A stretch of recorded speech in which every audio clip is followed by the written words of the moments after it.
আসসালামু আলাইকুম।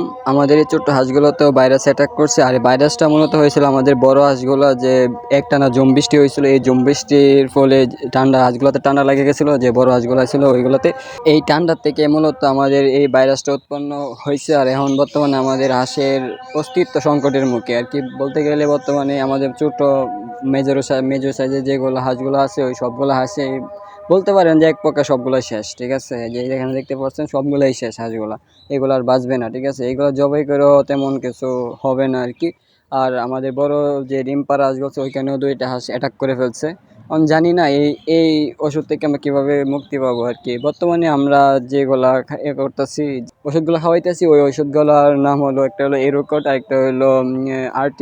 ঠিক আছে, RT+-এর কাজ হলো যে মাথা ঘুরানো যে রোগটা আছে বর্তমানে, যে আমাদের হাঁসগুলোর লক্ষণীয় একটা যে মাথা ঘুরায়। ঠিক আছে, মাথা ঘুরানোর পরে আর বেশিক্ষণ থাকে না, সর্বোচ্চ 1 ঘন্টা, আধা ঘন্টা বা 2-3 ঘন্টার মতো সার্ভাইভ করতে পারে, তারপরে মৃত্যু অনিবার্য। ঠিক আছে, তো এই RT+, যেটা এটার মূল কারণ হলো এটা, এই ওষুধটা খাওয়াইতেছে, কিন্তু ওষুধটা খাওয়ানোর ফলে কোনো পরিবর্তন আমরা পাইতেছি না। ঠিক আছে, আর হলো এরোকট খাওয়াইতেছি হলো মূলত হাঁসগুলো হলুদ লেদা দেয়। ঠিক আছে, এর জন্য।